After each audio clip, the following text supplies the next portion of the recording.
So, good morning. Thank you, men and women of the press.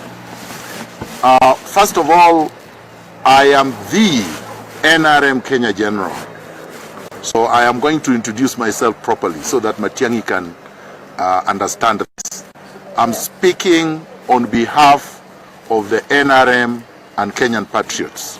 So Matiang'i, if you are looking for me to arrest me, to cook up charges, I am ready.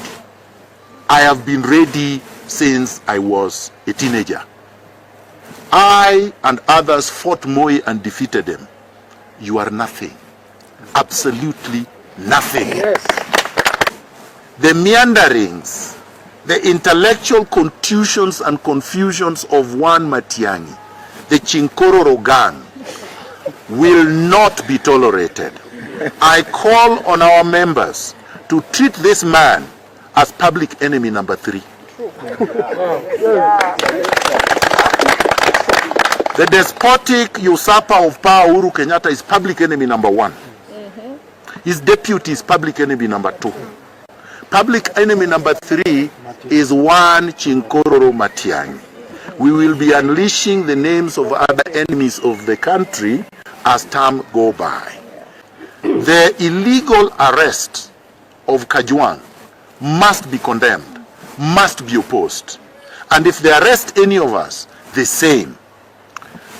Kajwang did not play any role in the swearing in, as you could see. I'm the one who signed the oath, not Kajwang. And I conducted the oath. So if they want to look for the person who is responsible, it is me and the President, His Excellency Raila Odinga. Let them come for us. Don't engage in subterfuge that you are conscripting Kajwang so that he could tell you who was responsible. We are not hiding. We are responsible. They are looking for the text of the oath. It is all over the social media. I commissioned the oath as a barrister and solicitor, as a commissioner for oaths, as an advocate of the High Court of Kenya. And I have no apologies to make. That's why I went to school, that's why I was licensed, that's why I practice law. So if you want to take me to court for doing my job, come baby, come.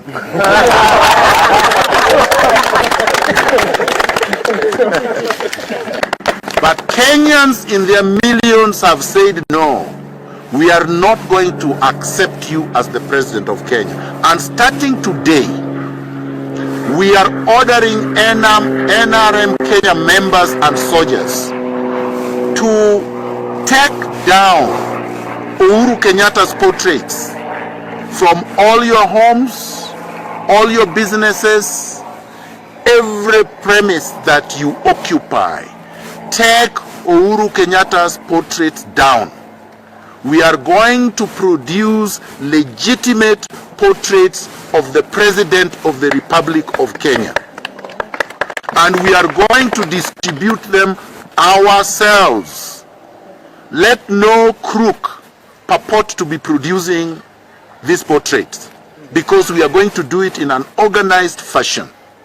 We are also going to organize huge bonfires. We are going to burn Uhuru Kenyatta's portraits in huge gatherings all over the country. It would be a carnival atmosphere. So stay warned. And that, again, is protected speech in the Constitution.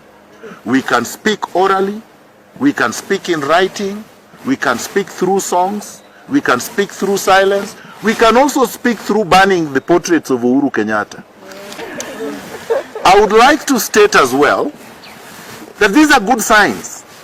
We don't want our people to be despondent, to fear that the crackdown is a bad sign. It's a very good sign. Yes. It means the illegitimate dictatorship of these two despots is crumbling fast. When you have to switch off the signals of the independent media, NTV, KTN, Citizen, these media houses have actually been playing with Uhuru Kenyatta, been supporting him. We have to say it as it is. That is a warning to the media that you must decide who your friends are. Don't go to bed with dictators. because they have power and money. Power vests in the people, not in money, not in weapons. Now, you also notice that His Excellency Raila Odinga took the oath alone because he's the president. Anybody else, any other pretender, any other coward, any other deceptive hypocrite must be treated with the contempt that they deserve. Any stories that these jokers are circulating now should be treated with the contempt worse than a spittle in a dump site. We are moving on.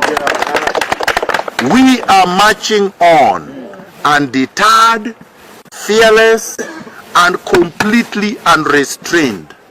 We want nothing but power.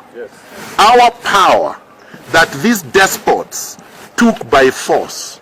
We are the people, and nobody is going to dictate terms to us. Finally, I heard the despotic surrogate Matiang'i saying that he has banned NRM.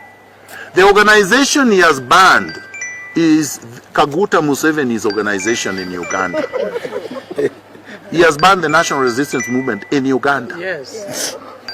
Ours is National Resistance Movement Kenya. And he has not banned that one. And he can't ban something he did not register.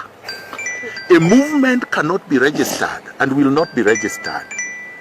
It's an organic movement. It's not registered, it was not gazetted, so you cannot de-gazette it. Then to purport that we are a criminal gang, number one, I don't have a criminal record and I'm the general of the NRM. I've not been arrested, charged, tried and convicted. None of our members here have been convicted for any criminal act. As you can see, I am not deterred. I heard that some people were saying I was arrested last night. I wasn't. I heard that just like you. They also said I was buying a ticket to go where? In any event, if I would like to travel, I will travel anytime I want. And in fact, I plan to travel. And they cannot stop me. So this is very clear. We can travel in and outside this country because we don't need permission from anybody to do so. Thank you very much. I welcome a few questions.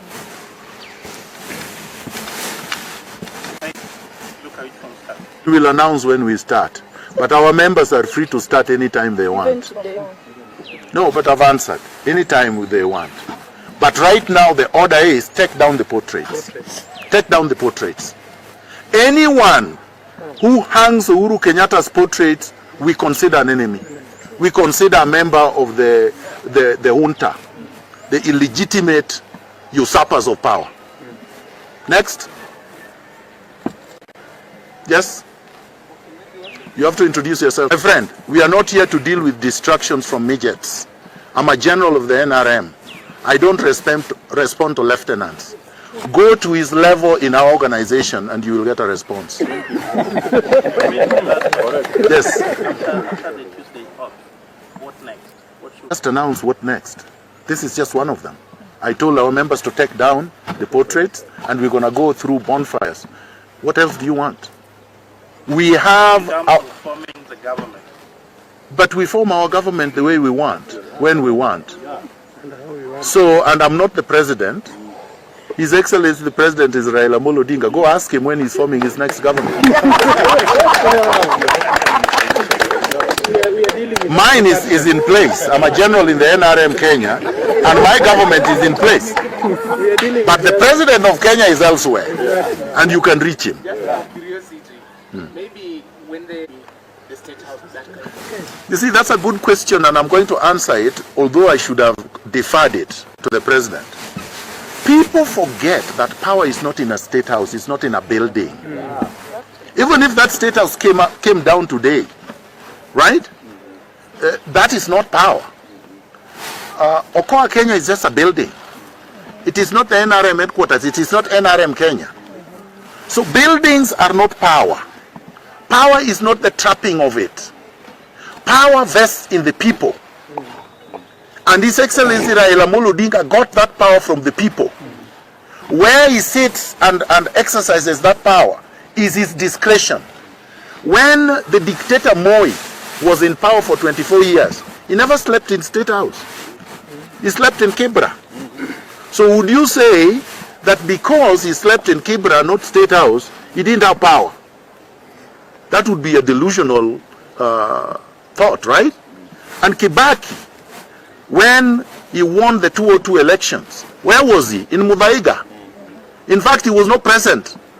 And in 2007, after Raila defeated him, he was hiding somewhere we don't know. So that's not power. Houses, buildings, helicopters, even drug dealers can build bigger houses than the State House and will ride in bigger equipment than the helicopters that the legitimate Jubilee despot is flying in. Next. I have a question. Stephen Leto from Citizen. Yes. For the president. Very short answers. One, I don't speak for the President of the Republic of Kenya, nor do I speak for cowards. If you want to speak, to ask the cowards where they are, you can reach them, you know their numbers.